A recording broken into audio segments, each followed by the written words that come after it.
Buongiorno ancora, buongiorno a tutti. Com'è andata la vostra settimana? Bene? Amen. Mettiamoci seduti, meglio in piedi, ma ai nostri posti. E siamo qui per un proposito, vero?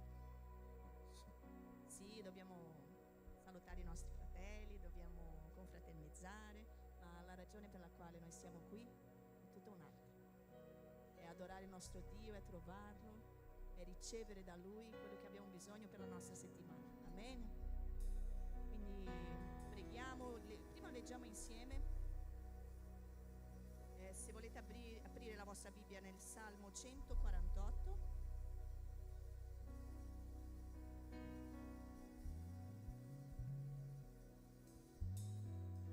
Alleluia.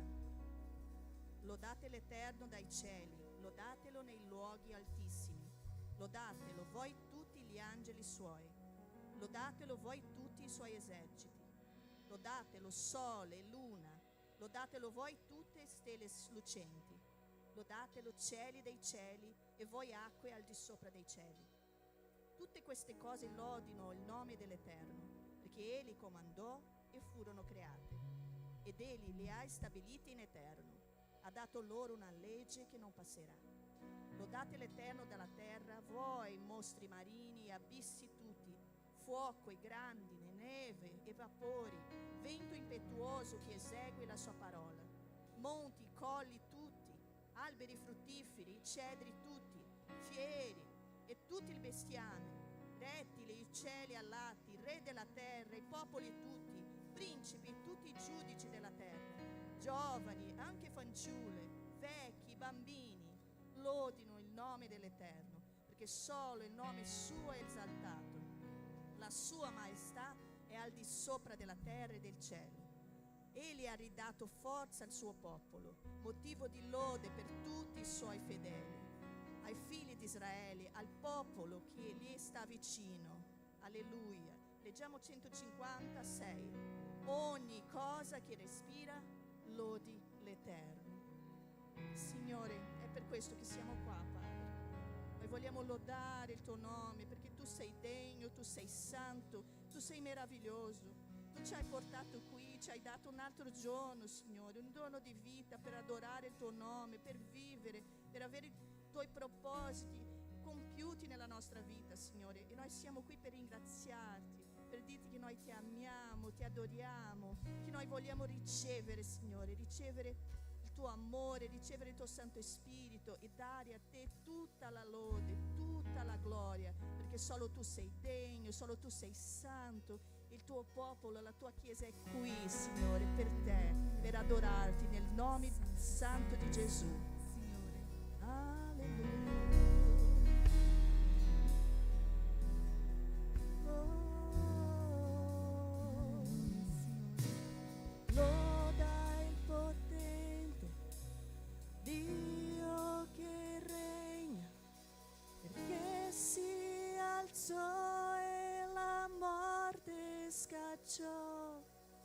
Loda il sovrano, Dio fedele, perché nessun altro è pari a Lui.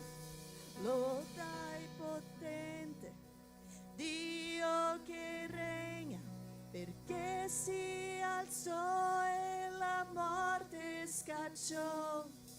Loda il sovrano, Dio fedele, perché nessun altro è pari a Lui. Di nuovo, loda il potente, Dio che regna, perché si alzò e la morte scacciò.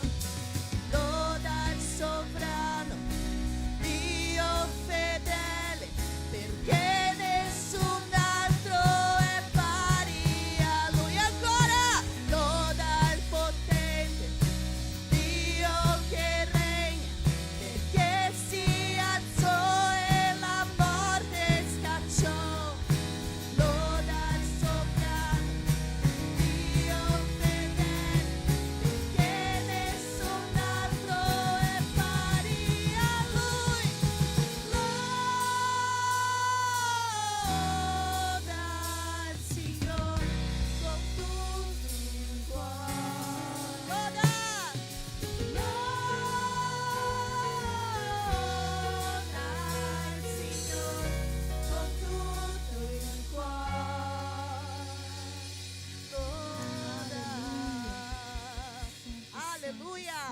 Lodiamo il nostro Dio col cuore, con l'anima. Amen. Amen.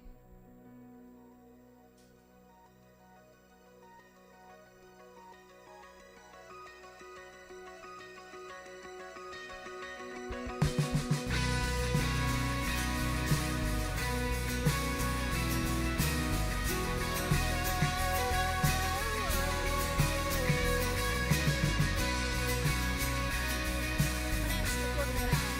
Io voglio essere con colui.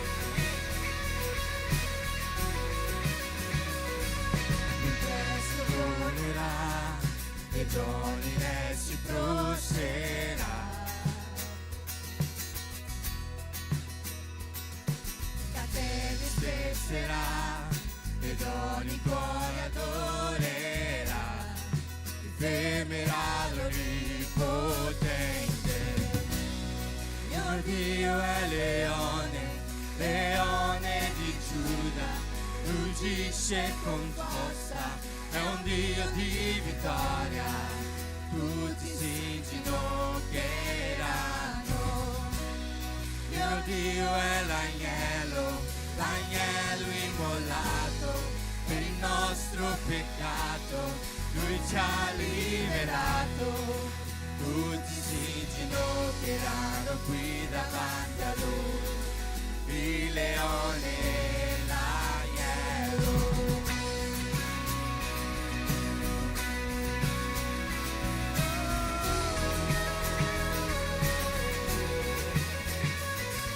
Le porte aprite per dire chi entrerà.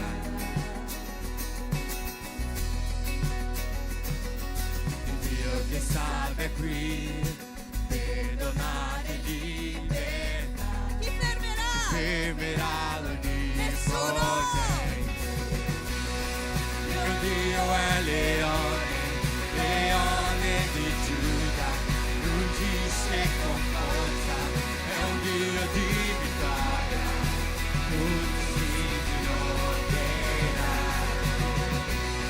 Mio Dio è l'agnello, l'agnello immolato, per il nostro peccato, Lui ci ha liberato.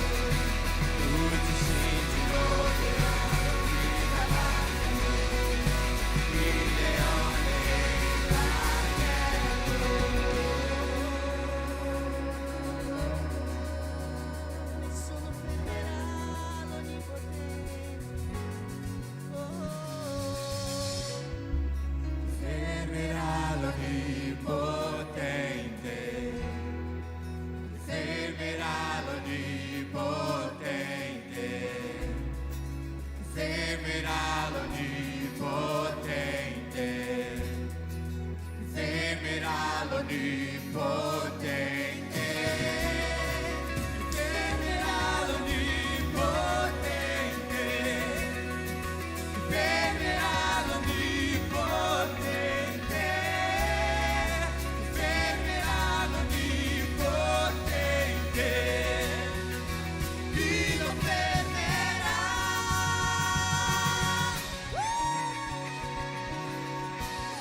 Mio Dio è leone, leone di Giuda, ruggisce con forza, è un Dio di vittoria, tutti si inginocchieranno. Mio Dio! Mio Dio è l'agnello, l'agnello immolato, per il nostro peccato, Lui ci ha liberato. Tutti si inginocchieranno qui davanti a Lui, il leone e l'agnello.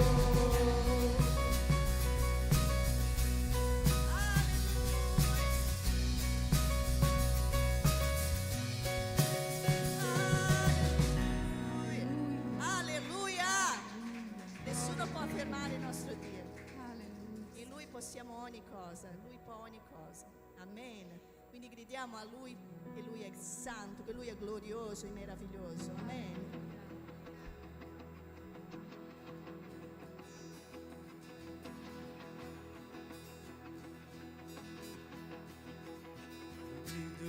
Alleluia,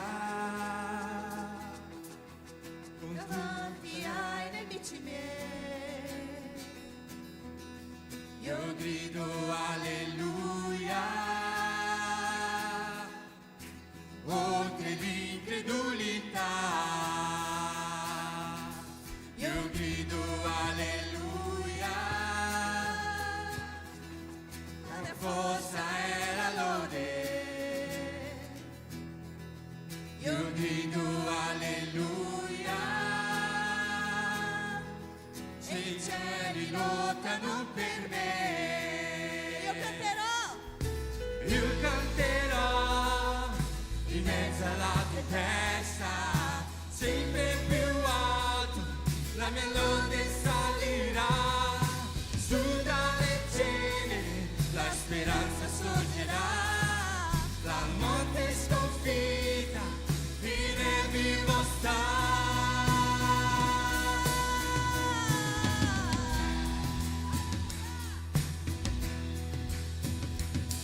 Io grido alleluia,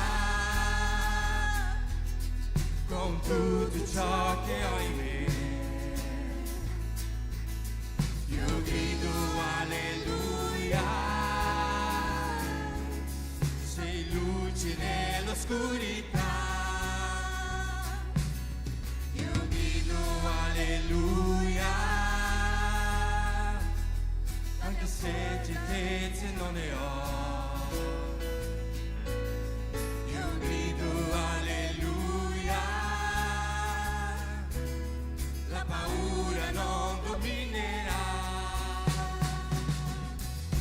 io canterò in mezzo alla tempesta, sempre più alto la mia lode salirà, su dalle ceneri la speranza sorgerà, la morte è sconfitta, vive vivo sta.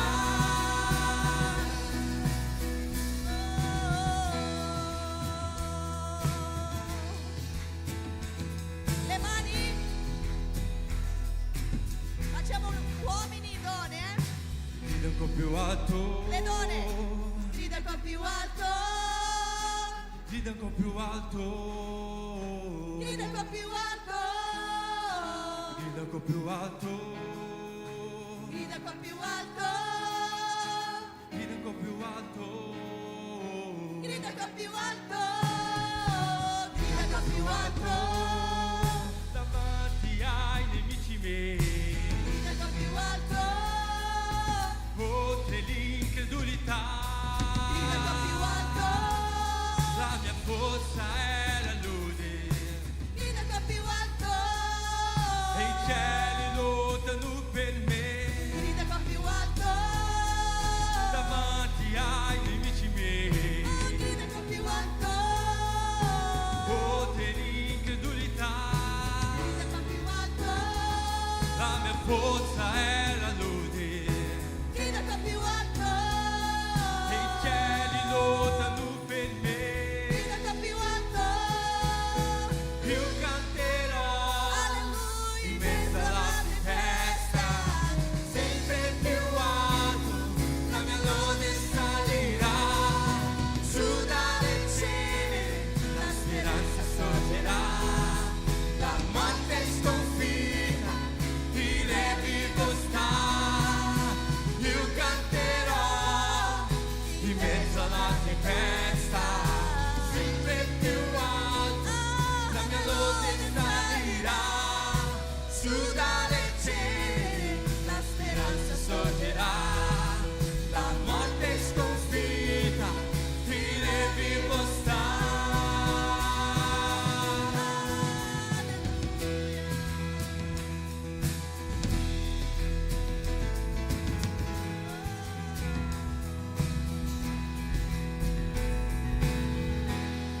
Alleluia. Amém. La glória sia a Lui. Amém. Oggi e eternamente. Alleluia.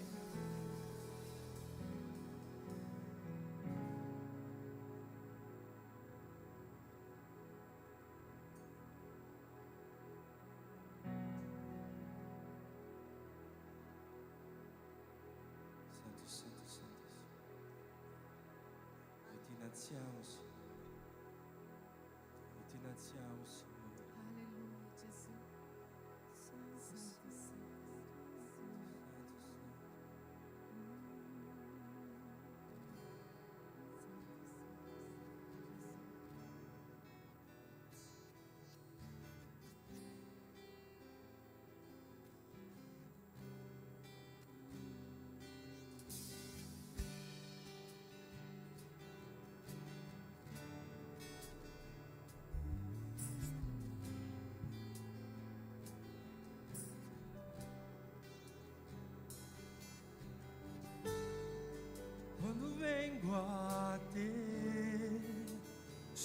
modo semplice, siamo solo noi.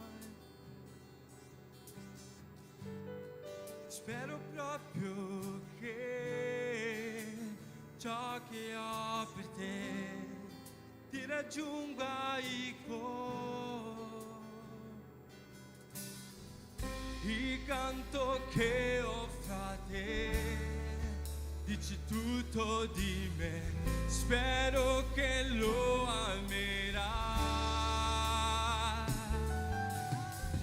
Tu che di sincerità cerchi profondità, tu guardi dentro al mio cuore. Torna alla vera adorazione e ritorno a te, soltanto a te, Gesù. Mi pento per quello che ho fatto quando riguardo te, soltanto a te, Gesù.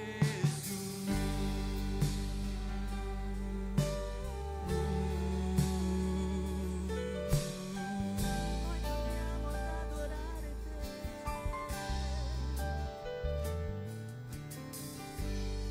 E poi esprimere il dolore tuo, Dio eterno Re. Io sono qui, solo e semplice, appartengo a te. Il canto che offro a te dice tutto di me, spero che lo amerai. Tu che di sincerità cerchi profondità, tu guardi dentro al mio cuore. Torna alla vera adorazione e ritorno a te, soltanto a te, Gesù. Mi pento per quello che ho fatto quando riguardo te, soltanto a te, Gesù. Torna alla vera adorazione e ritorno a te, soltanto a te, Gesù. Mi pento per quello che ho fatto quando riguardo te, soltanto a te, Gesù. Gesù, Gesù, Noi torniamo da te. soltanto a te, Gesù, Gesù, Gesù, soltanto a te, Gesù.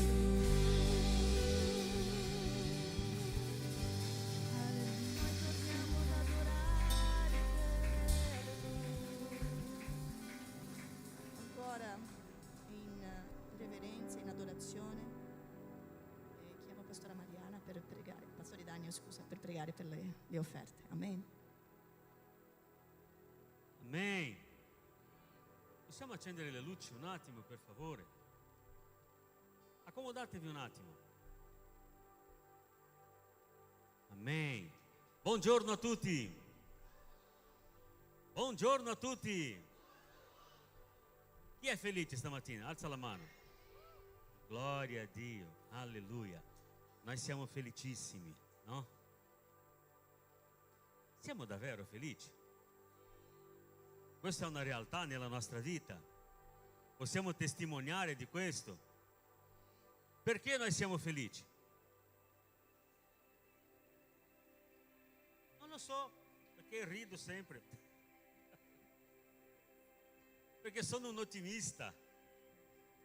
Perché noi siamo felici? Qual è la motivazione della nostra gioia? Perché noi siamo felici?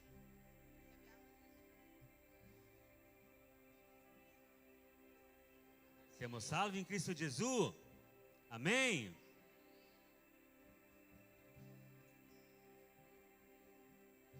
Amen. Perché Gesù è il motivo della nostra allegria, della nostra gioia. Gesù è la nostra soddisfazione. No? Perché quando noi togliamo gli occhi di Gesù, noi iniziamo ad essere insoddisfatti con le cose. Perché è Gesù che porta la pienezza al nostro cuore. Perché è Gesù che porta la pienezza al nostro cuore. È vero o no? Perché quando noi conosciamo Gesù, noi impariamo ad essere felici in ogni circostanza. E sai che questo è il problema dell'umanità oggi? Che l'umanità non è mai felice con quello che ha.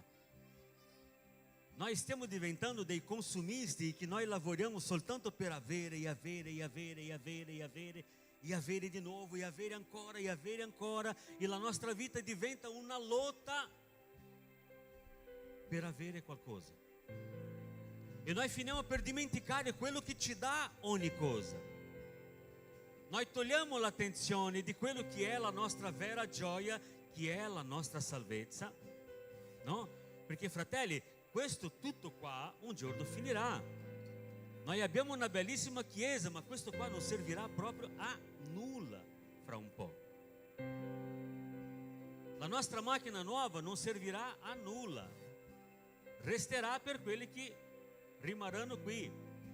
O tu vuoi restare qui per sfruttare al massimo la tua macchina nuova, la tua casa nuova, i tuoi vestiti nuovi? No. Noi dobbiamo mettere gli occhi in Gesù.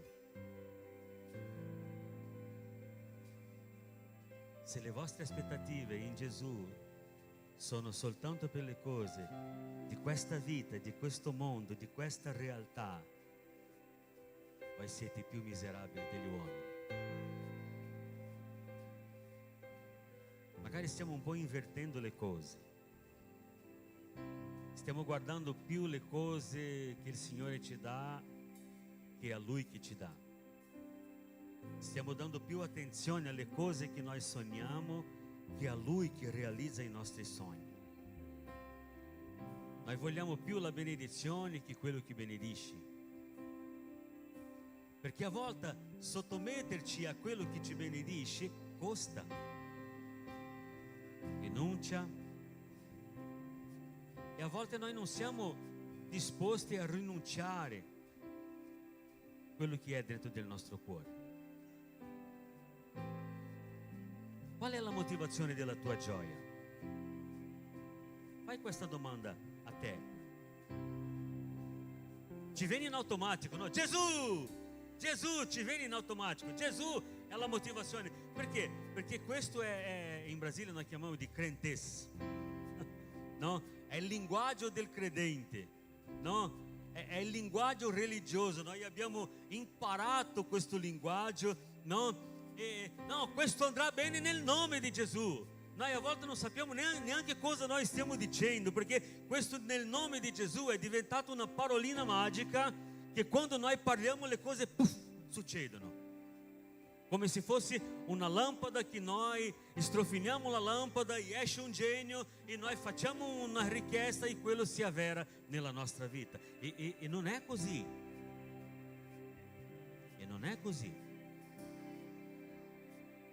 Qual è la motivazione della nostra gioia?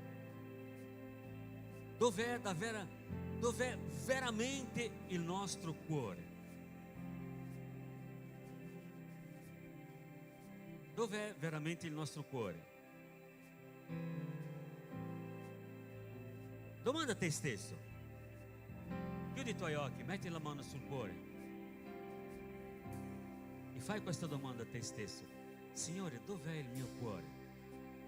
Il mio cuore è davvero in te, Signore? O io sto ingannando a me stesso, pensando di star facendo la cosa giusta e invece io sono lontano della tua verità? Fai un autoesame. Dove noi stiamo andando? Stiamo andando verso Gesù o noi stiamo vedendo soltanto un ologramma davanti a noi che ci sta portando d'altra parte? Perché il nostro nemico a volte si fa vedere anche come angeli di luce e noi pensiamo di stare avendo una visione del cielo e non è vero. Dove il nostro cuore ci sta portando?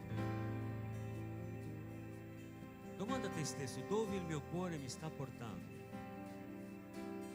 Noi non possiamo fidarci dalle nostre emozioni. La parola dice che il nostro cuore è ingannevole, molto ingannevole.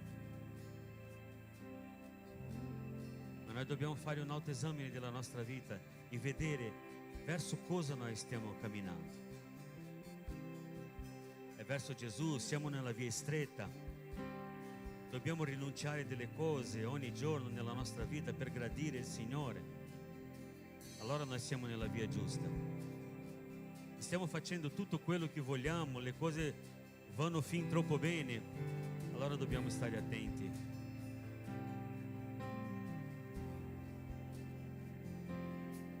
Dove è messo il nostro cuore? Gesù è al di sopra di ogni cosa nella nostra vita, è così, è una verità questo.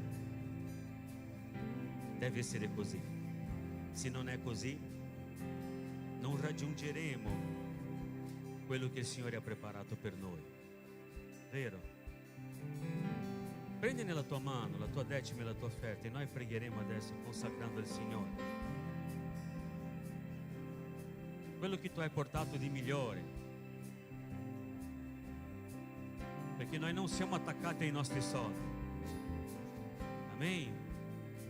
Il Signore è al di sopra dei nostri soldi e non ci fa male portare la decima, non ci fa male portare le nostre offerte, non ci fa male questo, perché la nostra fiducia, la nostra gioia, la nostra sicurezza è il Signore. Caro Padre, noi consacriamo a Te le nostre decime, le nostre offerte, noi ti ringraziamo, Signore, perché Tu sei un Dio fedele. In ogni cosa Tu vedi e provvedi, Signore, i nostri bisogni. Noi sappiamo, Signore, che Tu non ci lascerai mai, perché Tu sei un Dio che compie le promesse. La Tua parola dice: fedele è colui che ha promesso. E noi crediamo, Signore, che ognuna delle Tue promesse, Signore, saranno compiute fino al giorno che Tu tornerai a prendere la Tua Chiesa. Questo è certo, Signore, questo è sicuro e noi ci fidiamo della Tua parola, noi ci fidiamo delle Tue promesse e noi sappiamo, Signore, che anche se tutto sembra buio, anche se non vediamo la luce alla fine del tunnel, noi sappiamo che Tu ci prenderai cura della nostra vita, della nostra casa, della nostra famiglia, Signore, perché Tu sei un Dio fedele. E allora con gioia nel cuore, Signore, noi portiamo indietro la nostra decima, Signore, con gioia nel cuore noi offriamo la nostra offerta, Signore, per la manutenzione della Tua casa, con gioia nel cuore, celebrando davanti a Te, Signore, perché Tu sei stato fedele e non mancherai neanche oggi, neanche domani, perché Tu non torni indietro con la Tua parola. Allora riceve, Signore, con gioia. Noi vogliamo seminare nel Tuo regno, con gioia, Signore, noi vogliamo offrire, Signore, una piccola parte di quello che Tu hai dato nella nostra mano. Con gioia, Signore, noi vogliamo offertare nella Tua casa, Signore, perché la Tua casa vada avanti, perché altre persone siano raggiunte, Signore, perché il Tuo Vangelo si sparga, Signore, su questa nazione, perché la Tua parola sia sentita e che la fede possa crescere in ogni cuore. Noi sappiamo che tutto dipende, Signore, dalle nostre decime e dalle nostre offerte, e allora con gioia noi facciamo questo atto nella Tua presenza, per la gloria e per l'onore del Tuo nome, dimostrando che Tu sei il Signore anche delle nostre finanze. Noi facciamo così per la Tua gloria, Signore. Amen. Amen. Alzatevi dal vostro posto, potete venire qui. Abbiamo qui anche il QR code con i dati del conto della Chiesa. Magari se volete fare il bonifico potete prendere il QR code lì con la telecamera dei vostri cellulari, noi così potete fare le vostre donazioni.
ed ogni muro che trova davanti a me.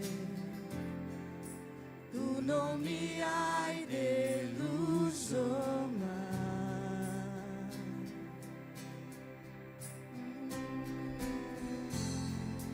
L'attesa finirà, la battaglia hai vinto già. Tu non mi hai deluso mai. La tua promessa è eterna, grande è la tua fedeltà, fedeltà. Sono al sicuro in te, questa è la mia certezza. Non mi hai deluso mai.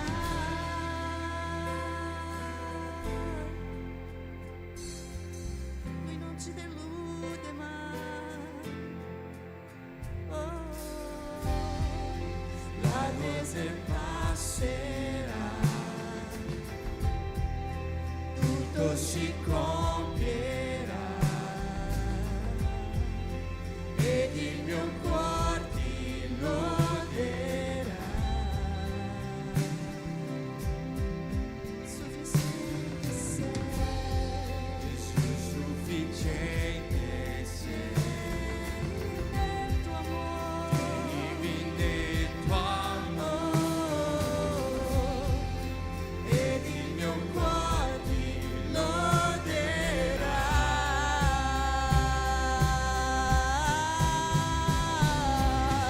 La tua promessa è eterna, grande è la tua fedeltà, fedeltà. Sono al sicuro in te, questa è la mia certezza, tu non fallisci. La tua promessa è eterna, grande è la tua fedeltà, fedeltà. Sono al sicuro in te, questa è la mia certezza, non mi hai deluso mai.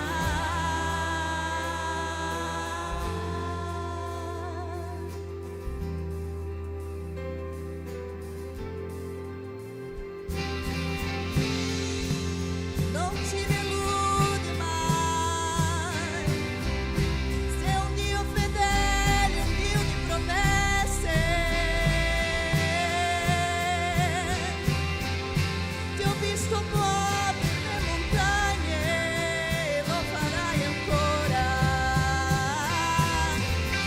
Visto muovere le montagne, credo che lo farai ancora. Apristi strada dove non c'era e credo che lo farai ancora. Ti ho visto muovere le montagne e credo che lo farai ancora. Apristi strada dove non c'era e credo che lo farai ancora.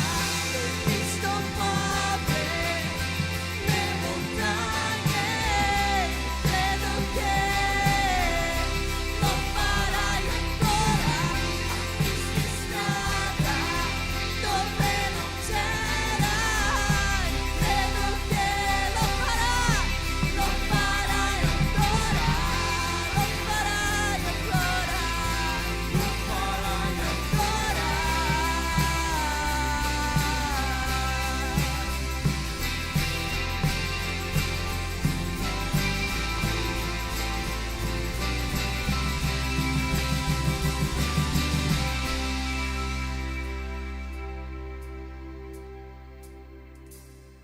La tua promessa è eterna, grande è la tua fedeltà, fedeltà.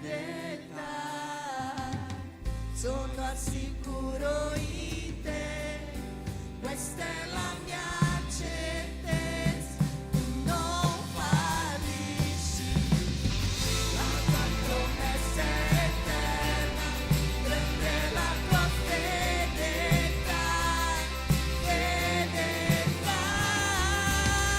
sono sicuro in te, Questa è la mia certezza, non deluso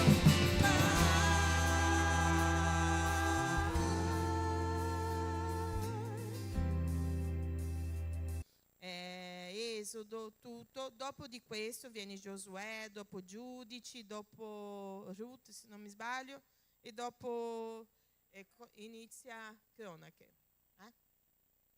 Dopo Re, grazie. Allora, 1 di Cronache, capitolo 4. Leggeremo tantissimo oggi.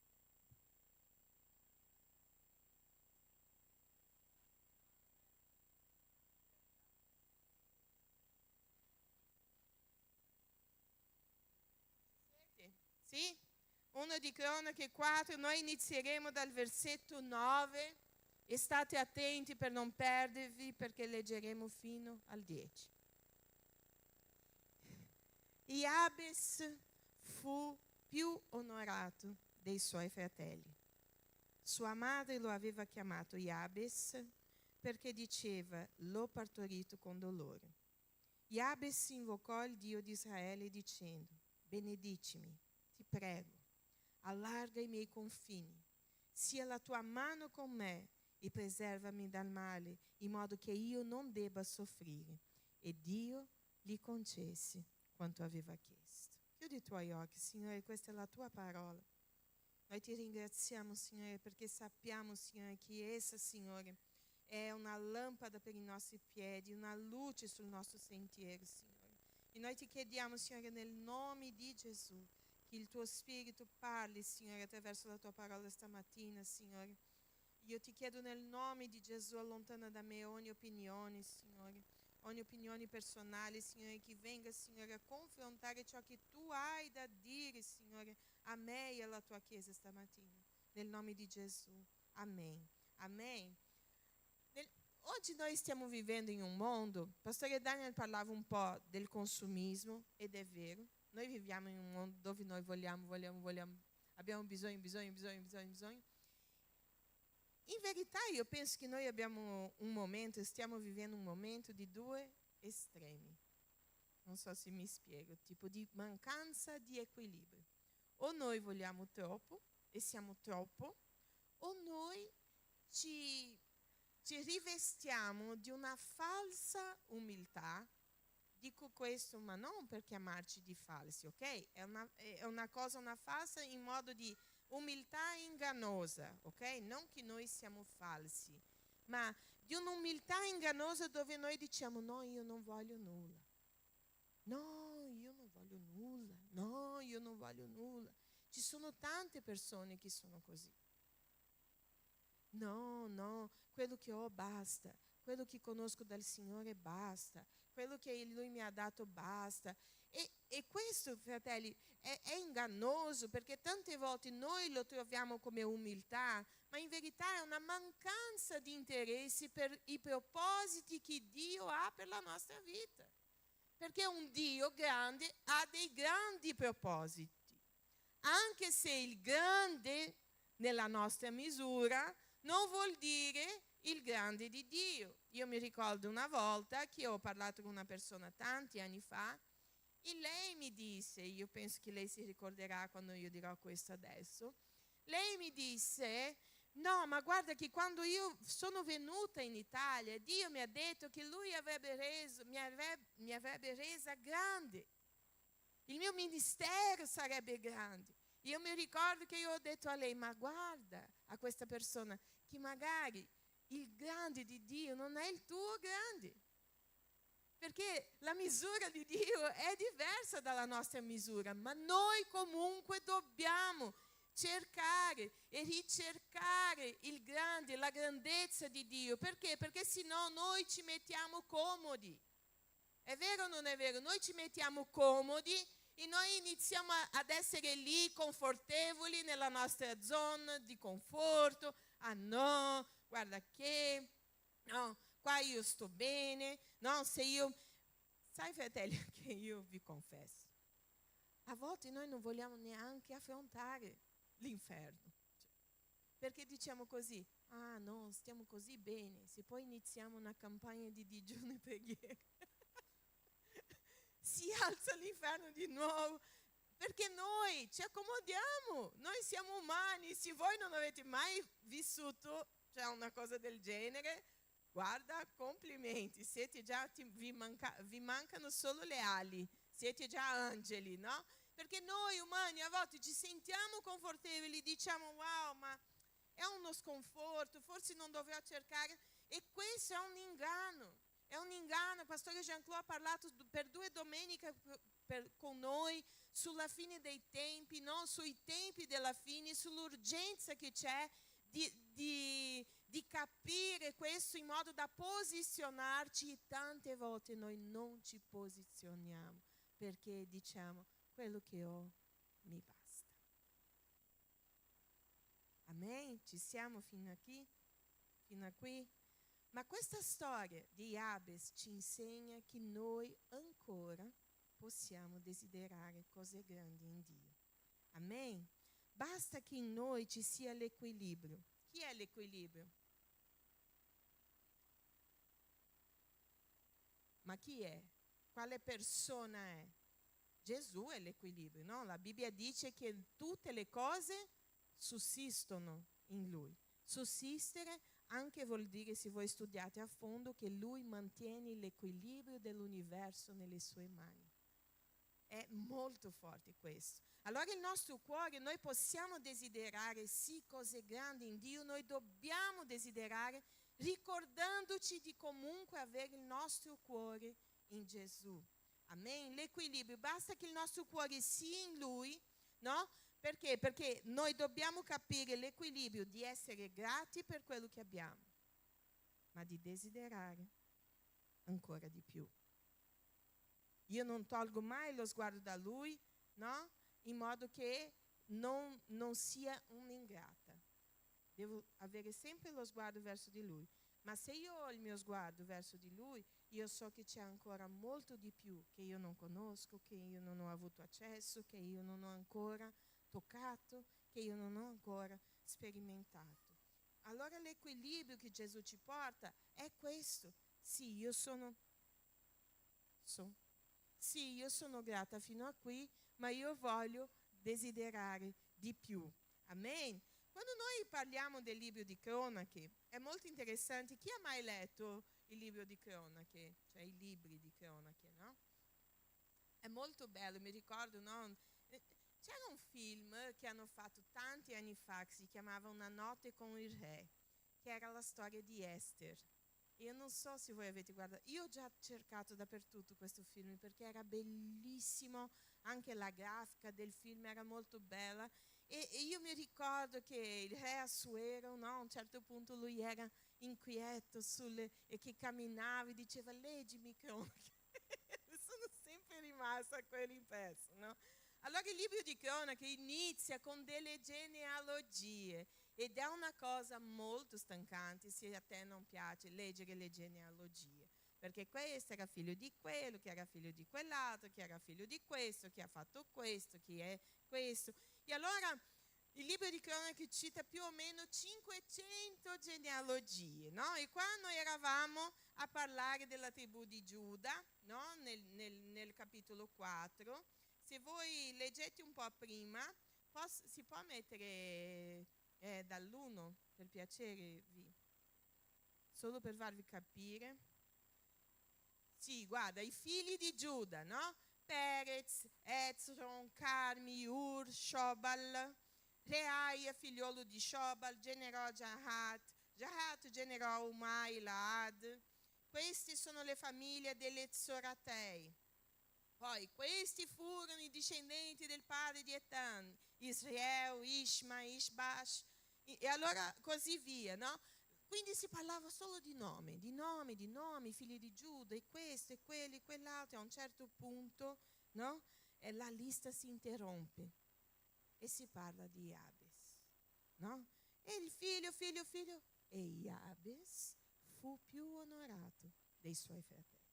E comincia a contare la storia di quest'uomo. Allora noi vediamo che Esdra, perché il libro di Cronache è stato scritto, no, dal sacerdote Esdra dopo l'esilio dalla Babilonia, no, con l'obiettivo, lui voleva organizzare l'identità della Chiesa, no? Allora facciamo così, organizziamo tutto, no? Perché si erano un po' persi dopo l'esilio, mettiamo tutto in riga, mettiamo tutto in regola, mettiamo tutto, no, a posto.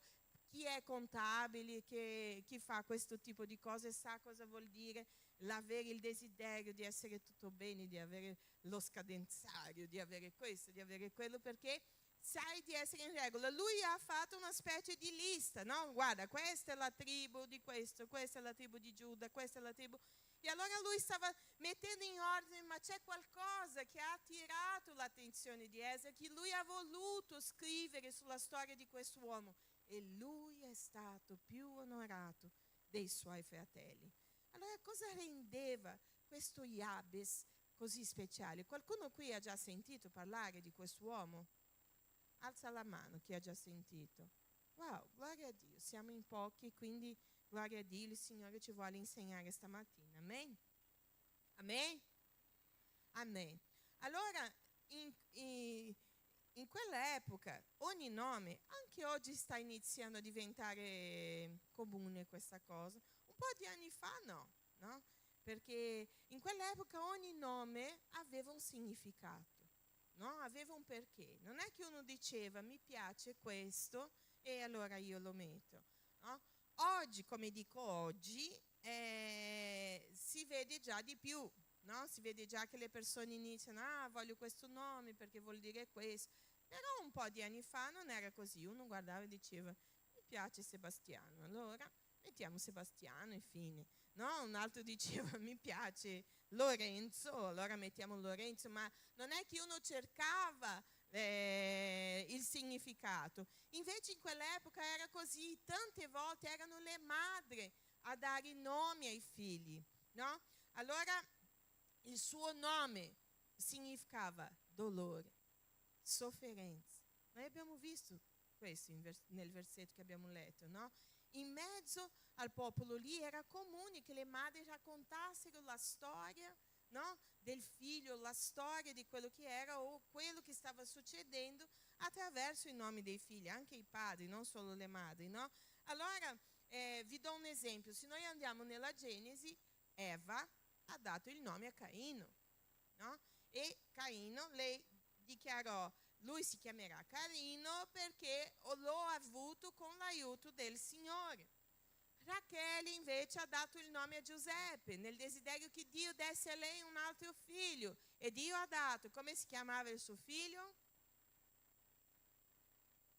Sì, lui quando stava per nascere, no? Rachele stava malissimo, stava per morire e lei lo ha chiamato Benoni, che sarebbe il figlio del mio dolore.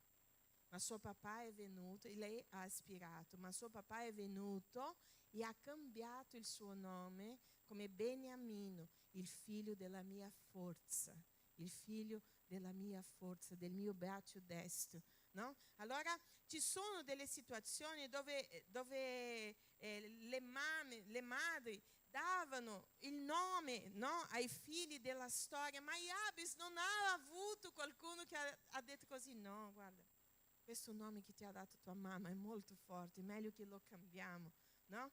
Nessuno. Allora Esdra dichiara che lui è stato comunque più onorato dei suoi fratelli, anche se era il figlio del dolore, anche se era il figlio su quale la madre ha dichiarato io l'ho avuto nel dolore, no? Nonostante il suo nome, la sua storia non ha seguito il corso che era, ha seguito un'altra strada, e noi possiamo immaginare chi qui è figlio, tutti, no? Perché nessuno è nato dall'uovo, ma chi qui è madre sa, no? Quanto è difficile lanciare un peso sulla vita dei nostri figli. Noi sappiamo di non poter fare questo, e se tu lo stai facendo, chiedi perdono e smetti. Amen? Amen? Io non posso immaginare, sai quando qualcuno ti definisce? Noi abbiamo già parlato qui, specialmente nel caffè tra le amiche, no? Sulla identità, su quello che qualcuno ci chiama, ci definisce fuori, dice, ah sì, no, lo so, ah no, Rosy, no, sì, so cosa ha fatto Rosy. No, ti ricordi che noi abbiamo già parlato di questo?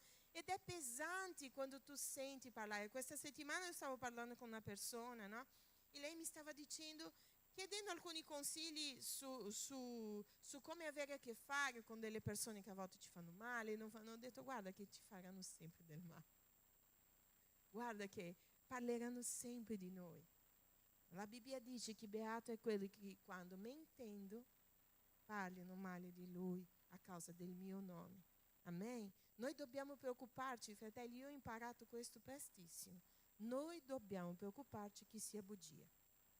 Dopo si parlano, no? Se è bugia, la Bibbia dice che io sono beata, che io sono benedetta, no? Ma fa male, non fa male, no? Orietta fa di quelle torte squisite, poi lei ci inganna anche, no? Perché pochi giorni fa, nella serata a casa di Luca, lei ha portato un'insalata di grani, no? Che io sono arrivata a casa, però mi ha demoralizzato, perché ho detto dammi la ricetta, no? E lei, ho cucinato questo, ho fatto questo, ho detto 3 ore, no, mangio l'insalata. Ma no, Orietta ci porta dei cibi squisitissimi. Pensa se noi iniziamo, no, guarda che sai quello cibo che fa Orietta non è buono, no? Poi arriva da lei e dice, guarda, Orietta è quella che fa il cibo che non è squisito, non so come dire, no? Allora, questo fa male, non fa male, fa male. Figuriamoci una mamma che ci guarda e dice, tu sei il figlio del mio dolore. Non è semplice portare questo. Non è semplice portare questo alla vita.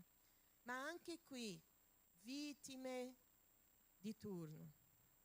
Il Signore può cambiare la nostra storia. Questa non è una scusa nella nostra vita. Se non abbiamo avuto dei bravi genitori, se non abbiamo avuto delle brave persone che ci hanno detto delle parole di incoraggiamento, che ci hanno portato avanti.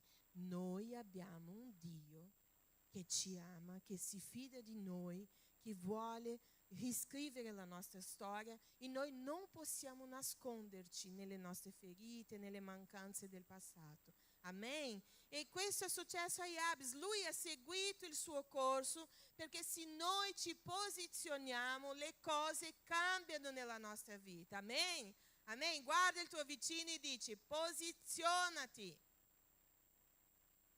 Mettiti lì come una sentinella.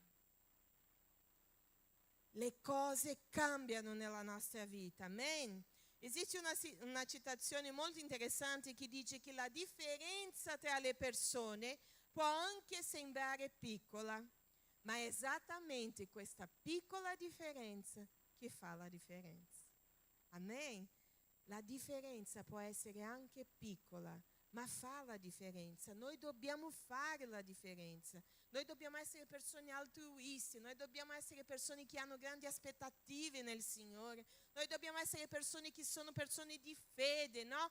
Luca venerdì lì nella serata di lode e adorazione, lui ha citato, che ha visto il pastore Umberto Nettuno che citava questa settimana, no?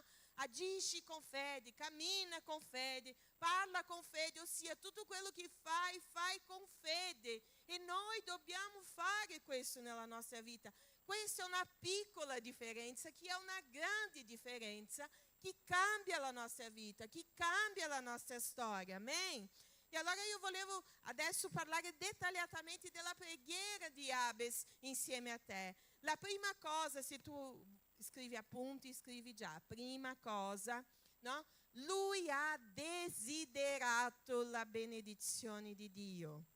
Amen? Allora ripete, io devo desiderare la benedizione di Dio. Lui dice infatti, benediscimi, ti prego. Ti prego, Signore, benediscimi. Perché noi non chiediamo?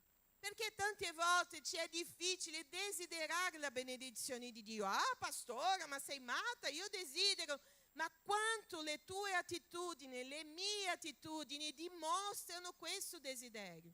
Quanto preghiamo per qualcosa, quanto insistiamo davanti al Signore, quanto diciamo a Lui, Signore, io voglio questo per la mia vita, no? Noi diciamo questo perché noi dobbiamo sempre misurare, fratelli, perché a volte noi, ingannoso è il nostro cuore. Oggi noi stavamo studiando prima Giovanni lì, ed è un confronto dopo l'altro con la nostra vita. Noi diciamo sempre che Giovanni è il discepolo dell'amore, ma quanto l'amore ci corregge, quanto l'amore ci fa dire: guarda che non state andando per la via giusta, guarda che dovete, no? Siete bugiardi, no?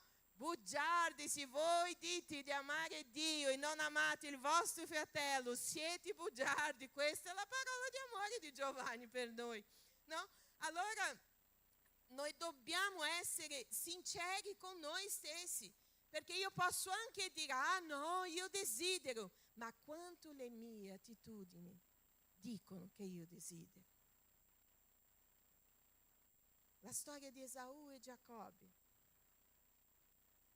è una storia di nome anche, no? Che abbiamo parlato dei nomi, perché il nome di Giacobbe voleva colui che prende per il tallone, o se no anche l'usurpatore, il soppiantatore, no? Si dice. Esaù aveva la progenitura, lui è nato prima, e Giacobbe, no? Ha preso la sua calcagna ed è nato subito dietro, ha detto: io no, magari stavo cercando di tirare suo fratello, no? Se no ha detto: prendo un passaggio qua, sai le persone che vogliono prendere un passaggio nella benedizione degli altri?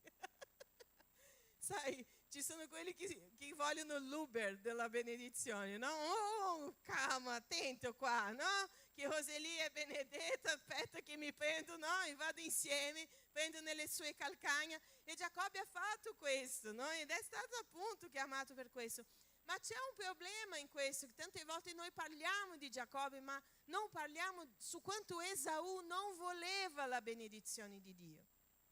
Perché? Perché la trattava come una cosa qualsiasi, una cosa dovuta. Ah no, perché sai che il desiderare qualcosa è anche dare il dovuto valore a questa cosa, fratelli. Perché se tutto ci è dovuto, noi non stiamo desiderando. Noi pensiamo che quello è soltanto qualcosa che le persone devono fare per noi. C'è un detto che dice: di sì una volta e ti saranno grati, di sì 2 volte e si aspetteranno di più, di sì 3 volte e sarai un debitore. Perché? Perché quanto più facciamo, più, se non abbiamo il giusto atteggiamento, questo non è una scusa per non fare le cose, questo è una dritta per mantenere il nostro cuore ad avere il giusto atteggiamento. Perché quando Dio ci fa delle cose, a volte ci sono delle cose che per noi sono dovute. Magari Esaù guardava e diceva: tanto la progenitura è mia, io sono nato per primo. Ma lui non ha dato il dovuto valore, tanto che lo ha scambiato per un piatto di lenticchie. Pensate che lenticchie costose. Giacobbe invece ha sempre desiderato, ha sbagliato per questo, perché ha usato la via sbagliata per poter ottenere questo. Ma se c'è una cosa che noi dobbiamo dire di Giacobbe, è che lui desiderava la benedizione di Dio, no? Lui ha sbagliato, ha fatto cose che non erano lecite, no? Ma al di là di questo lui desiderava così tanto che lui ha perfino lottato con che loro chiamano, che è stata una epifania o teofania, no? Che Dio si è presentato come uomo e ha lottato con lui, no? E la Bibbia ci relata questo momento che lui lottò tanto che l'angelo lo ha ferito, no? E ha detto che sarà un segno, secondo me, ogni volta che lui doveva camminare ricordava dell'angelo, no? Tutti noi abbiamo delle cicatrici, dei segni che ci fanno ricordare quello che Dio ha fatto per noi, quello che noi abbiamo passato per lui, no? Ma comunque, quando lui ha finito di lottare, no? Cosa Dio disse a lui? No? Dio cambiò il suo nome. Lui ha detto: tu non sarai più quello che si aggrappava al tallone di nessuno o quello che lo chiamavano usurpatore, ma adesso ti chiamerò Israele, colui che ha lottato con Dio. no? Perché? Perché Giacobbe diceva: io non ti lascerò andare finché tu non mi darai la tua benedizione. Noi dobbiamo desiderare le benedizioni di Dio. Noi dobbiamo pregare, fratelli. Noi dobbiamo chiedere. No? E qui io mi ricordo che Daniel questa settimana, non so, venerdì sera, noi parlavamo in macchina e lui mi diceva: noi dobbiamo trovare un modo di fare la Chiesa pregare di più. La Chiesa deve imparare a desiderare la preghiera, desiderare pregare, stare nella presenza del Signore, perché, fratelli, noi abbiamo bisogno. Noi abbiamo bisogno. Gesù, se lui era uno che poteva, lui poteva anche dire: io non prego. Lui pregava senza cessare. Noi ci sentiamo tutti, no, le Wonder Woman, no, i Superman, perché pensiamo che noi non abbiamo bisogno. Noi dobbiamo desiderare, cercare. Perché se noi cerchiamo questa prosperità, cerchiamo questa benedizione, sappiamo anche che tutto quello, anche con tutto lo sforzo che io posso fare, io sono completamente dipendente dalla grazia e del favore di Dio. Noi dobbiamo pregare, dobbiamo avere una vita allineata con Lui e riconoscere che tutto viene da Lui. Amen. La seconda cosa che Jabes ha fatto, lui ha desiderato una vita prospera in Dio. Guarda la persona lì, dice: desidera una vita prospera in Dio. Desideri.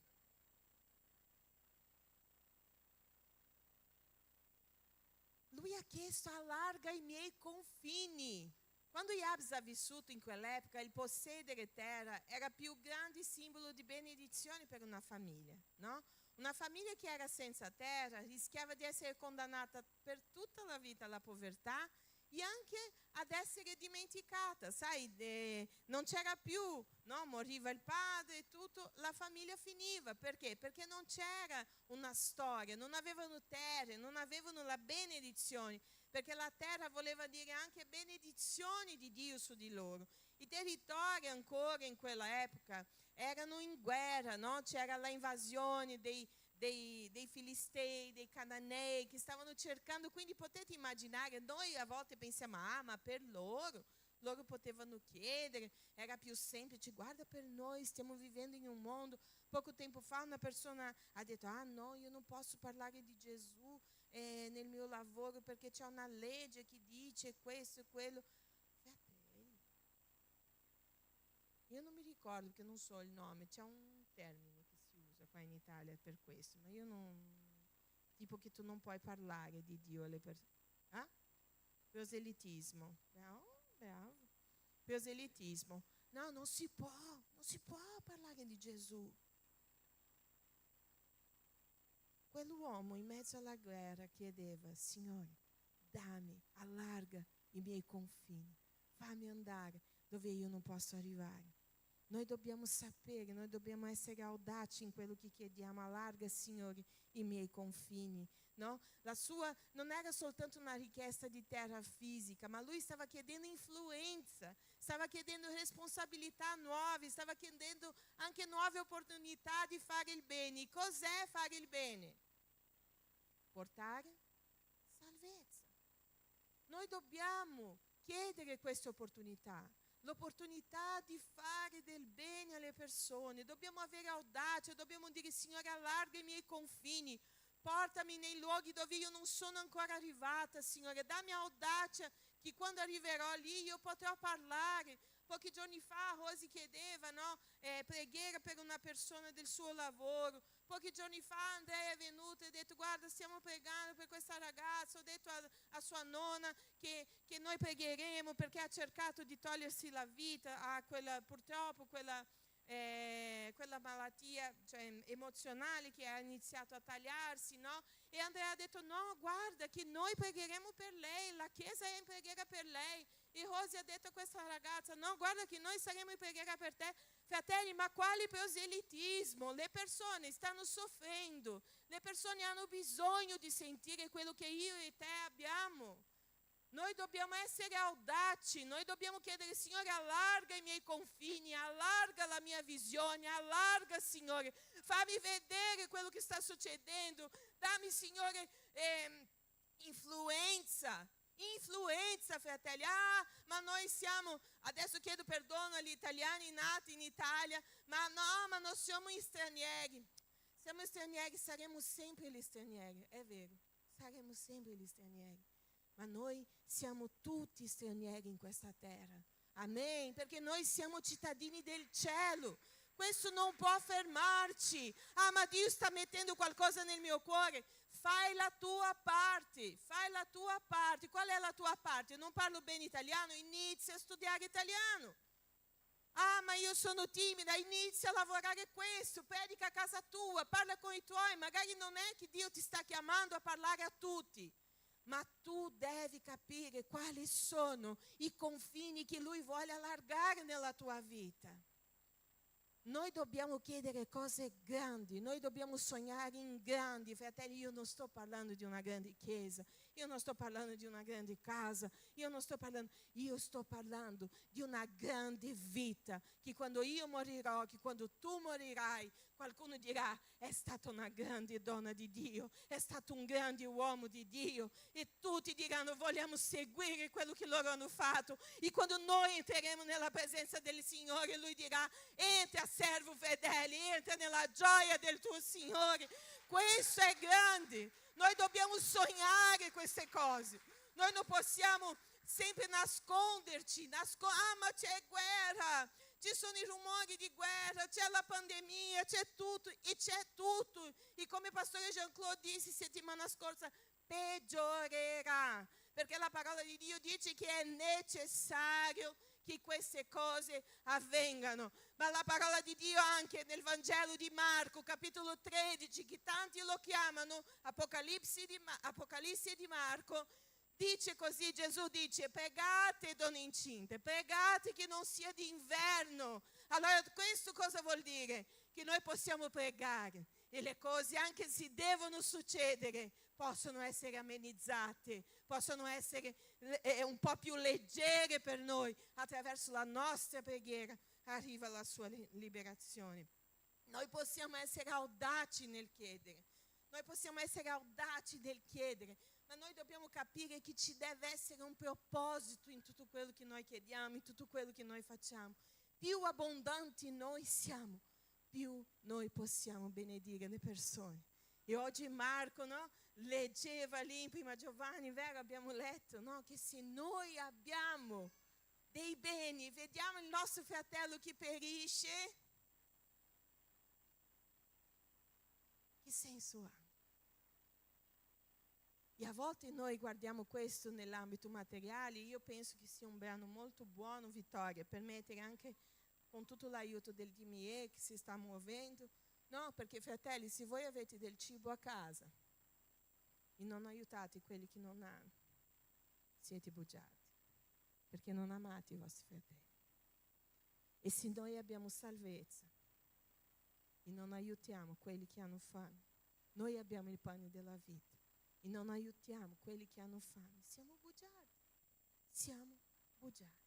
perché abbiamo bisogno di capire quali siano i propositi della nostra vita, di Dio per noi.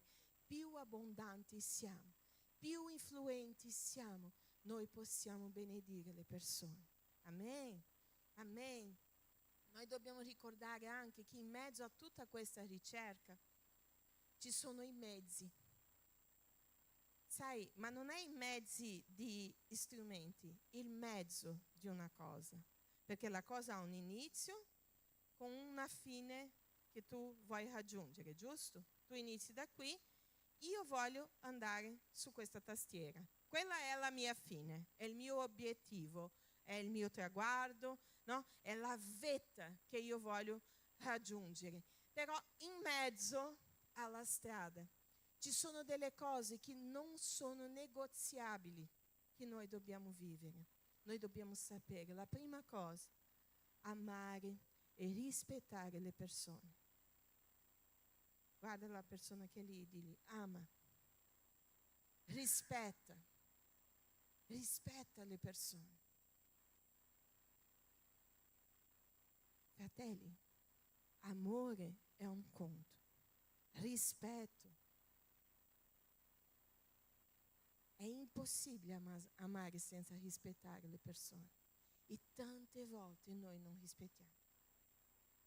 Tante volte noi non rispettiamo. La seconda cosa, no? Volevo solo aprire una parentesi qui, che io dico sempre, forse qualcuno qua ho già detto, che il progetto di Dio sono le persone. Siete d'accordo con me? Il progetto di Dio siamo noi. Io non penso che Gesù è stato alzato nel legno per la CCMI, non ho questa proprio rivelazione, neanche per nessuna chiesa. Ah, ma forse l'Assemblea di Dio perché è più grande. No, Gesù non è stato alzato nel legno per nessuno, non è stato alzato nel legno per il progetto The Chosen. Non è stato alzato nel legno per il Descend. Non è stato alzato nel legno perché Benny Hinn potesse fare tutto quello che ha fatto.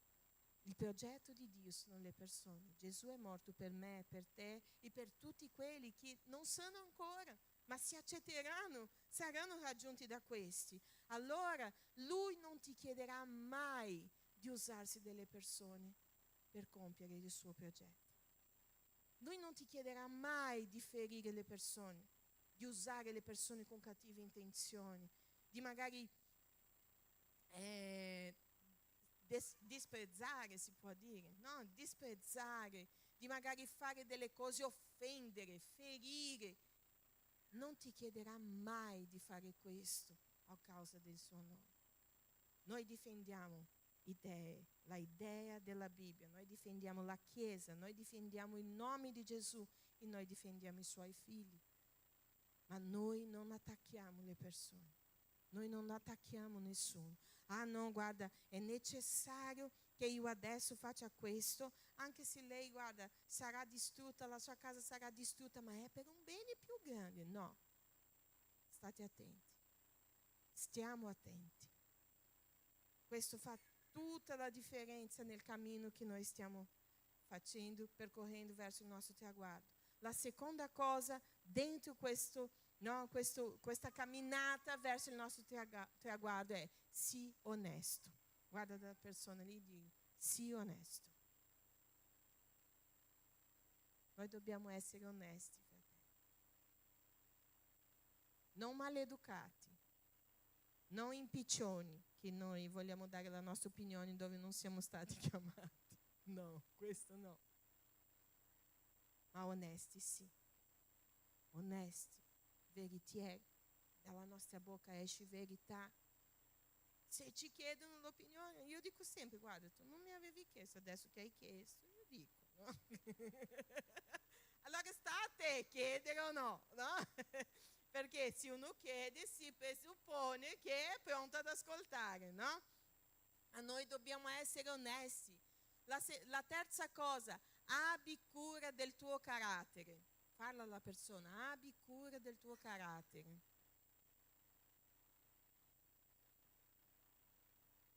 Il nostro carattere, fratelli, è molto diverso dalla nostra reputazione. Anche se la nostra reputazione dobbiamo prenderci cura, no? Però se noi abbiamo il carattere corretto, non dobbiamo preoccuparci della nostra reputazione. Pochi giorni fa è successa una cosa, alcune settimane fa, molto interessante con me e con Daniel. E qua vi dico, abbiamo sbagliato noi, già dico che noi abbiamo sbagliato, perché sono sincera e onesta. Però è successo, no, che quando abbiamo avuto, che voi ci avete regalato la macchina, tutto, no? E allora aveva già la revisione, aveva tutto. E adesso Daniel ha detto, ok, sono 2 anni, no, che abbiamo la macchina, devo vedere se dobbiamo fare la revisione. Però entrando sul Telepass diceva che la revisione valeva per 4 anni. Noi ci siamo riposati, no? Abbiamo detto ok. Daniel stava tornando perché di venerdì pomeriggio stanno iniziando un lavoro con i ragazzi qui, cioè per suonare, cercare di suonare. Allora lui stava tornando a casa, mi chiama, adesso, no, mi scrive, arriverò un po' in ritardo perché la polizia mi ha fermato. E allora, in poche parole, questo poliziotto ha fermato lui ha chiesto e ha detto: sai perché ti ho fermato? E lui ha detto: no, perché hai la revisione scaduta. E lui ha detto: no, guarda che no, per me io ho guardato e non è scaduta. E allora lui ha detto: no, lui ha cercato in fondo, no, quello che era successo, e ha detto: no, guarda che è successo che si sono sbagliati, come hanno visto la placca, cioè la targa con la lettera G, hanno capito che fosse una macchina nuova, 0 chilometri, e hanno messo 4 anni, ma in verità sono solo 2 anni.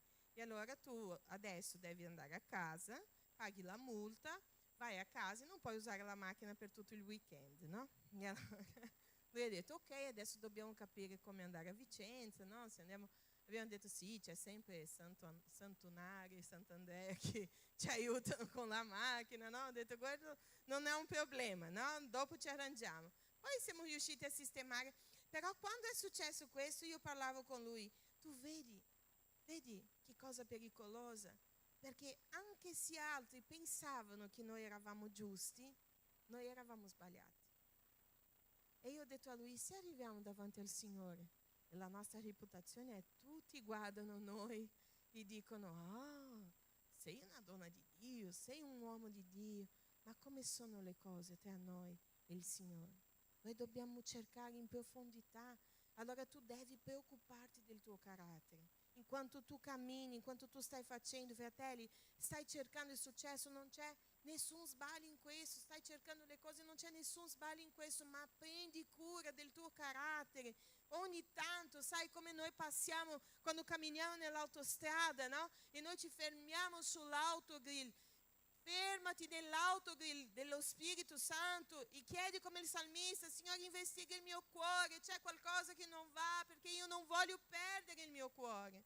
Amen. Noi dobbiamo avere cura del nostro carattere, dobbiamo avere cura di quello che noi stiamo vivendo davanti al Signore.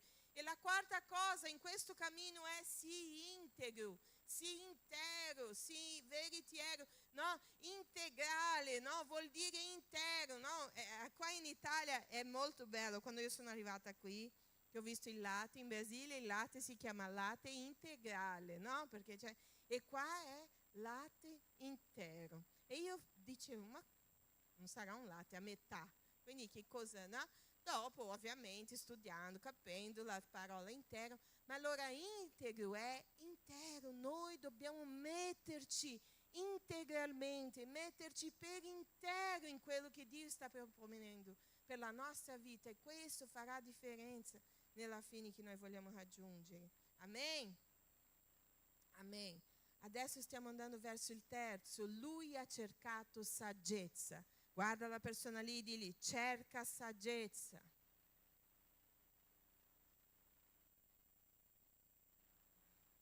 Cerca saggezza. Ricapitolando: primo, desidera la benedizione di Dio. Secondo, desidera una vita prospera in Dio. Terzo, cerca saggezza. Lui ha cercato saggezza perché? Perché lui ha detto che la tua mano sia su di me. La mano di Dio è la guida perfetta per me e per te, per prendere le decisioni, le scelte della nostra vita. No? La saggezza, essere guidati da Lui, avere il cuore in Lui, avere i nostri pensieri in Lui, essere fondati sulla parola. Questo è saggezza. Tante volte noi guardiamo soltanto: voglio andare sotto la mano di Dio perché così Lui mi protegge. No, fratelli, quando tu prendi qualcosa in mano, tu non soltanto proteggi quella cosa, tu non soltanto custodisci, tu la guidi, tu la porti. È come un bambino, quando tu lo prendi per mano, tu lo stai proteggendo dalla strada, stai proteggendo in modo che lui non corra e non vada e non sia investito, ma tu lo stai guidando, perché dove tu vai, il bambino viene insieme a te. È quello che lui stava chiedendo: che la tua mano sia con me, che la tua mano mi guidi ovunque io devo andare. Questo è saggezza. Il posto migliore da essere è nella sua presenza, è essere nella mano di Dio. Il successo senza la mano di Dio su di noi, fratelli, genera orgoglio. E questa è la caduta di tanti uomini, anche che si dicono uomini di fede, è l'orgoglio. È il pensare: pensare che noi non dipendiamo da nessuno, è pensare che se io sono brava, sono eloquente, io verrò qui e parlerò con voi e tutto si muoverà. Non è così. Noi dobbiamo avere la saggezza. E cos'è la saggezza? Salomone ci ha detto: il timore del Signore è il principio della saggezza. Noi dobbiamo temere il Signore. Noi dobbiamo tremare davanti a Lui, noi dobbiamo desiderare che Lui ci sia in mezzo a noi, no? Io mi ricordo che quando il pastore Jean-Claude ha predicato su questo a Vicenza, penso che l'anno scorso, sul timore di Dio, lui ha parlato due cose: che il timore di Dio è il rispetto per chi Lui è, no? Se non mi sbaglio, e è la paura di quello che Lui può fare. Noi non abbiamo paura di Lui, ma noi dobbiamo avere paura di quello che Lui può fare se noi ci mettiamo contro di Lui. Questa è saggezza, sapere che noi siamo sotto la sua mano. Allora il successo senza Dio genera orgoglio. Jabes ha chiesto crescita, lui ha chiesto: Signore, lui ha chiesto benedizioni, lui ha chiesto: benedicimi, allarga i miei confini, ma lui ha detto anche: no, dammi nuove opportunità, io voglio, Signore, voglio vivere qualcosa di diverso, ma io non voglio fare senza la tua presenza. Io posso fare tutte queste cose, ma solo se la faccio insieme a te. Ieri io ascoltavo una canzone in un'amministrazione dove era chiesto al Signore: io non voglio alzare i miei occhi per altre cose, io voglio mantenere i miei occhi su di te. Noi dobbiamo desiderare cose grandi, ma non possiamo deviare il nostro sguardo, né a destra né a sinistra. Io mi ricordo, io non so se qua io vi ho raccontato questa cosa, ma quest'anno nel convegno ho fatto una domanda molto spesso al Signore prima di andare, e io dicevo: Signore, va tutto bene tra me e te? Un giorno magari vi racconterò tutti i dettagli, ma il mio processo non è finito quel giorno in cui i medici hanno detto: ok, adesso abbiamo rimosso tutto. Ho dovuto passare per tante situazioni in questi ultimi tempi.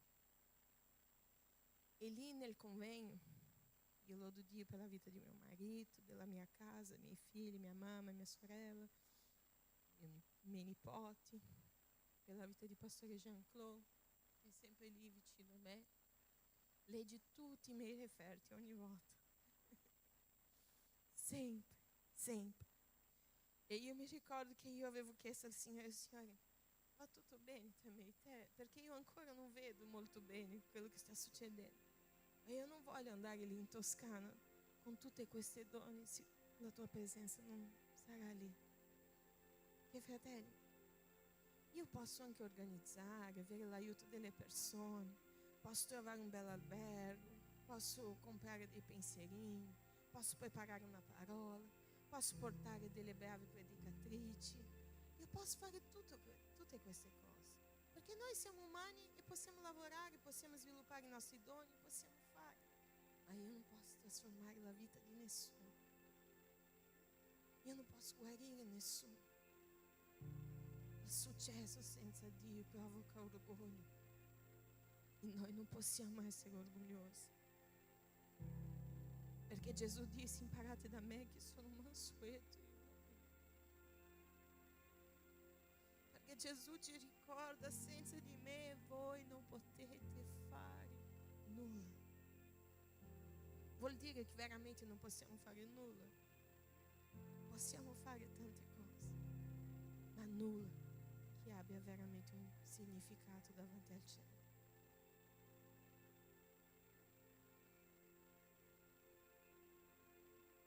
E Dio mi rispose lì a convegno.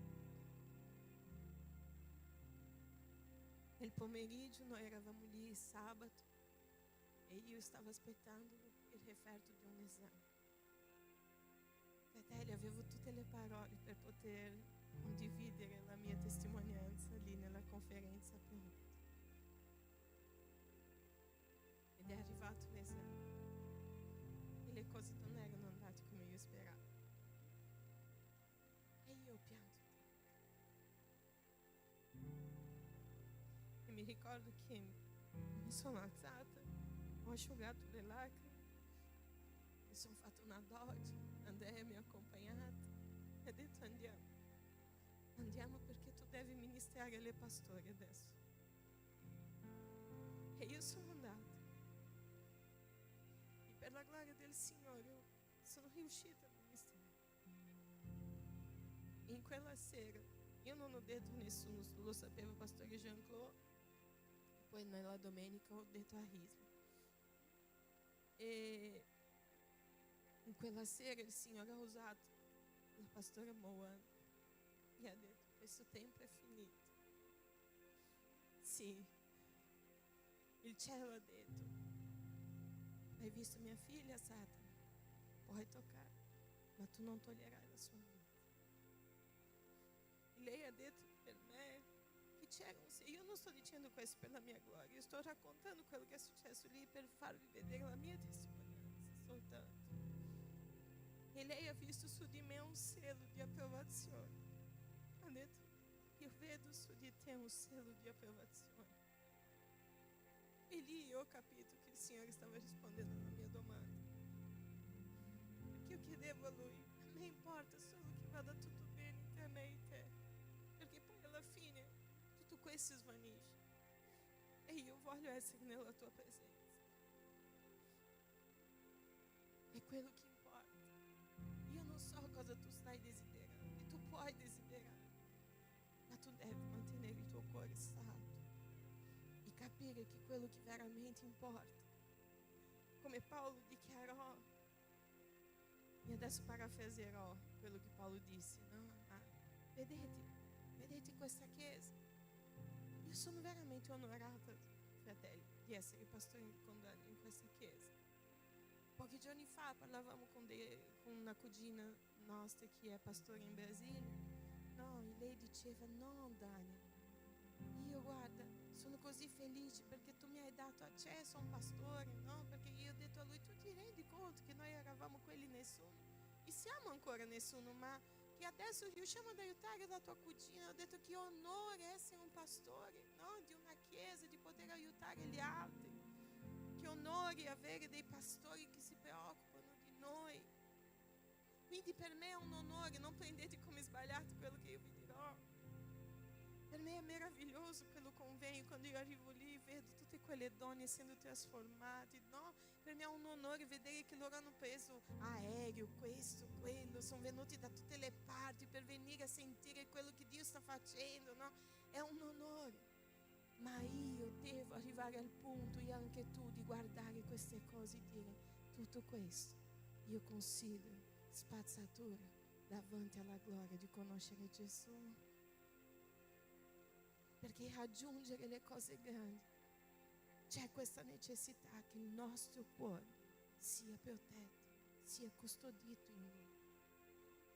E quest'uomo chiese, Hades chiese, lui disse: basta che la tua presenza sia con me.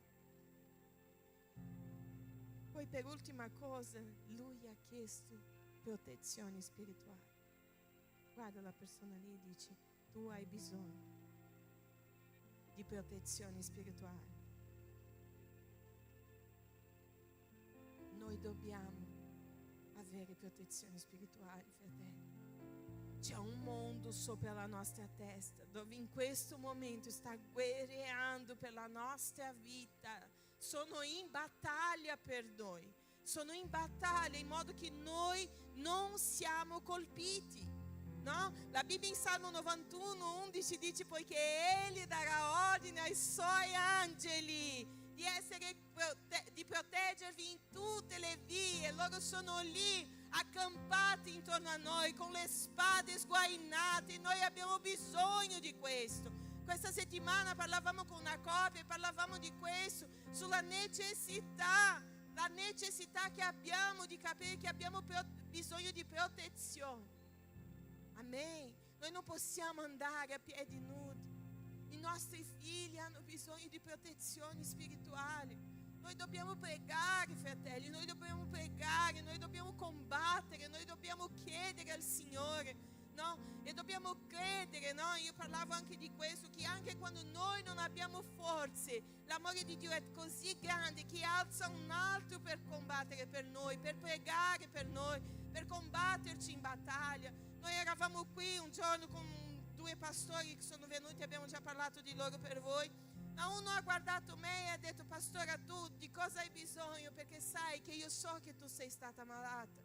E io non ho mai visto quest'uomo in vita mia, non è neanche della mia città, lui è di Ponta Grossa, che è una città a 100 km di Curitiba. E lui ha detto: io voglio che tu sappia che la nostra chiesa ha digiunato e ha combattuto tanto in preghiera per la tua vita.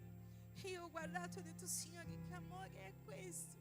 Perché tante volte noi non abbiamo forze, ma tu devi capire che anche se non hai forza, Dio alza delle persone. E se tu sei quella persona che magari ti svegli la notte e ti viene al cuore qualcuno, prega, fratello, prega, sorella, prega, digli: Signore, io vengo, io ti chiedo, stai lì, Signore, accampa i tuoi angeli, Signore, intorno a lui.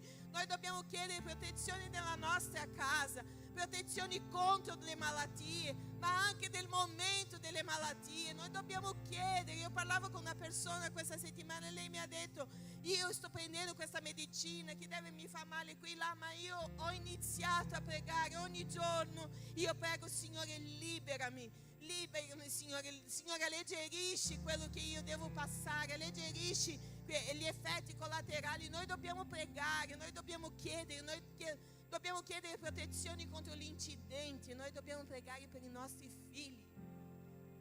È vacanza, fratelli, è estate, fa caldo, andiamo in piscina, andiamo qui, andiamo là. Noi dobbiamo pregare: Signore, proteggi, Signore, custodisci. Se tu non hai motivo di pregare, io ti sto dando una miriade di motivi per i quali noi possiamo pregare. Noi dobbiamo chiedere protezione dall'alto, perché Satana vuole farci cadere. Lui vuole farci: fratelli, ma lui non può toccarmi, ma lui agita le acque intorno a te, in modo che tu, se non sei saldo, tu puoi cadere.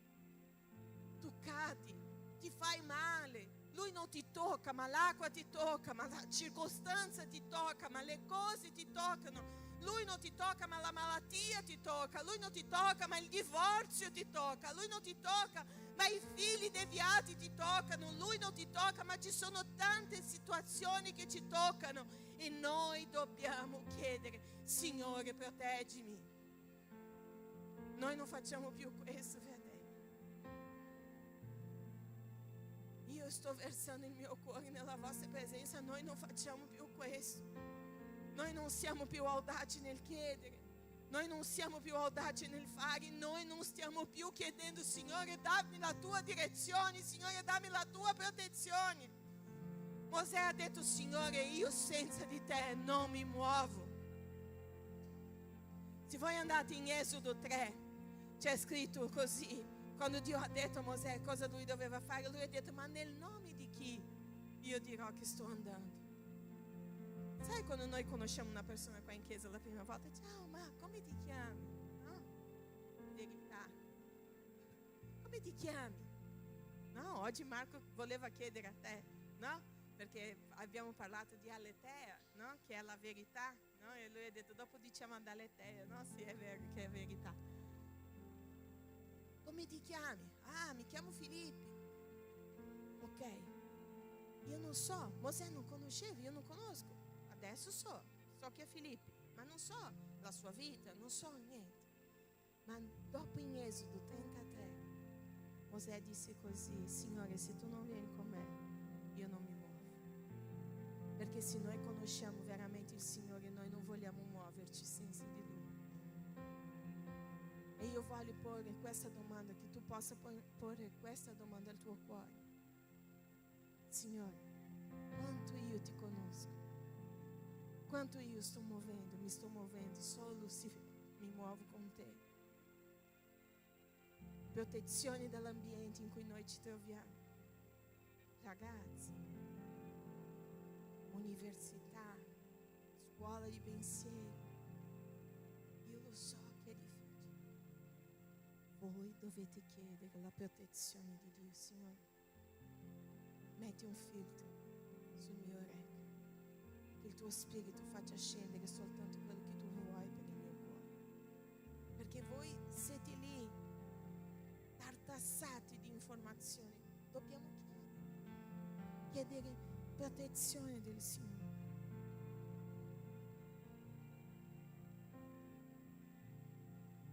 E la Bibbia dice, per finire,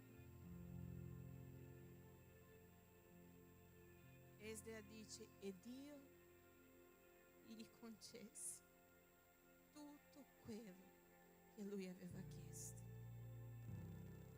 Dio gli ha dato tutto quello che aveva chiesto. E dopo, se voi andate più avanti nella storia, io mi fermerò qui. Ma lui ha formato una scuola di pensiero della parola di Dio. Dal figlio di dolore a un uomo che ha formato i pensieri del Signore, pensieri basati sulla parola, a un nome grande in Israele.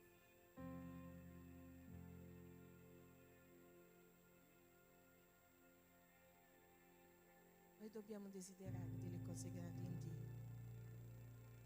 Questa settimana anche ho visto un pastore che ha fatto una riflessione, mi ha toccato tanto e voglio condividere con voi. Dio non ha messo dei sogni nel tuo cuore per caso. Il problema è che tante volte noi viviamo la vita pensando che noi avremo un'altra vita per compiere i propositi di Dio. E perfino lui fa una domanda a questo pastore: se oggi fosse l'ultimo giorno per cambiare la direzione della tua vita, tu cosa faresti di diverso? Io penso che questa sia una domanda che noi dobbiamo fare. Noi non sappiamo quanta vita avremo qui, fratelli. C'è un'eternità che ci aspetta. Nel nome di Gesù noi vedremo i figli dei nostri figli. Nella fine dei nostri giorni la salvezza, che è così che dice Gesù, la sua parola. Ma ci sono tanti anche che non arrivano lì. Noi non avremo un'altra vita per fare quello che Dio ci ha proposto di fare. Se c'è qualcosa che deve cambiare nel tuo cuore, chiedi al Signore: ma Signore, investiga, Signore, il mio cuore, perché io devo camminare per la via eterna. Noi dobbiamo cercare la benedizione del Signore. Noi dobbiamo desiderare una vita prospera. Noi dobbiamo ricercare saggezza. E noi dobbiamo chiedere protezione dall'alto. Io volevo invitarti ad alzarti a questo. Io voglio solo pregare insieme a voi, ma volevo invitarti a fare qualcosa di diverso, no? A volte noi invitiamo uno a pregare per l'altro, ma oggi io volevo che tu pregassi con qualcuno che è vicino a te. Può essere la moglie, il marito, può essere qualcuno che è un amico fidato. Certo che noi qui siamo tutti famiglia, ma non volevo che tu lo facessi da solo, ok? E io voglio che noi oggi preghiamo chiedendo per la nostra casa, per la nostra vita più audace, chiedendo una non conformità con questo mondo, chiedendo al Signore un cuore che desidera di più. Noi non possiamo pensare che quello che noi abbiamo avuto fino adesso è abbastanza. Non è abbastanza. Mi fa male, fratelli, a volte conoscere di più fa tanto. C'è stato un giorno, un po' prima di ammalarmi, che io sentivo una canzone di Tamires Garcia, che è la canzone che più io amo. E lei dice, no, che la tua grazia mi basta. E io, quelle parole sono rimaste, no? Io non ho bisogno di nulla, no? La tua grazia è...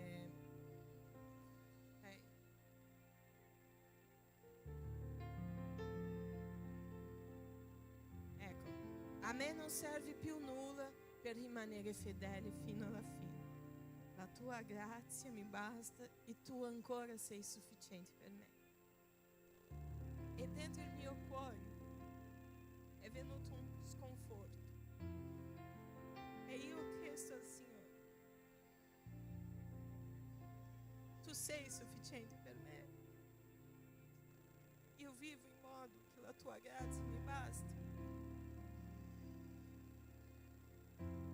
Ah, fratelli, 1 anno e mezzo di grazia. Io non sto dicendo che Dio mi ha dato questo, ma io lo so che quella domanda che Lui ha messo nel mio cuore mi stava preparando per vivere quello che Lui sapeva già che io avrei vissuto. Ma noi dobbiamo chiedere, Signore, la tua grazia mi basta.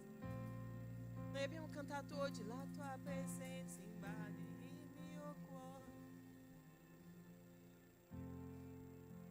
Il suo Spirito sta restaurando ogni parte di te. La sua presenza è più preziosa dell'oro. Ma io non sto dicendo l'oro, perché tanti di noi non siamo attaccati ai beni materiali. Ma l'oro non è solo quello. La sua presenza vale più della tua influenza, vale più della tua opinione rispettata, vale più della tua eloquenza, vale più della tua famiglia, vale più della tua casa, vale più della tua salute. Signore, io voglio desiderare così grande, ma io non voglio perdere il mio cuore. Io voglio pregare per voi per questo, amen. Allora tu pregherai con questa persona. Chiederete insieme, Signore, io voglio più audacia, Signore, io voglio più discernimento, Signore, io voglio, Signore, vivere sotto la tua grazia, Signore, io voglio, Signore, avere delle cose più grandi in te, io voglio realizzare, allarga i miei confini, Signore, nel nome di Gesù. Io presento i tuoi figli, Signore, nella tua presenza. Ah, Signore, la tua parola è viva ed efficace, Signore, ed è utile per noi. Noi ti lodiamo, Signore, perché sappiamo che la tua scrittura è stata ispirata da te. Sappiamo, Signore, che noi possiamo essere lavati da essa, possiamo essere unti dal tuo Spirito. Nel nome di Gesù io presento le famiglie di questa chiesa, Signore. Io presento i tuoi figli, Signore. Io ti prego, metti nel nostro cuore una non conformità a questo mondo, Signore. Metti nel nostro cuore un desiderio di avere le tue benedizioni, Signore. Ah, chiedendo, Signore, benedicimi, benedici la mia casa, benedici i miei. Apri, Signore, allarga i miei confini, Signore. Allarga i nostri confini, Signore. Facci andare, Signore, a possedere quei territori che tu hai riservato per noi nel nome di Gesù. Alza, Signore, dei guerrieri della tua presenza.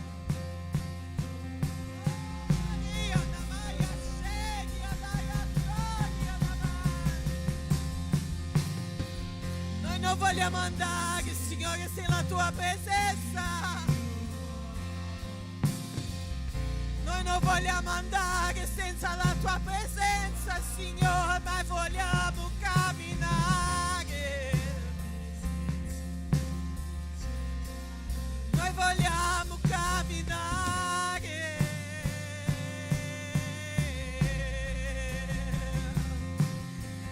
Dacci cose grandi in te, Signore.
questa parola, inizia a dichiarare: noi non ti lasceremo andare, Signore.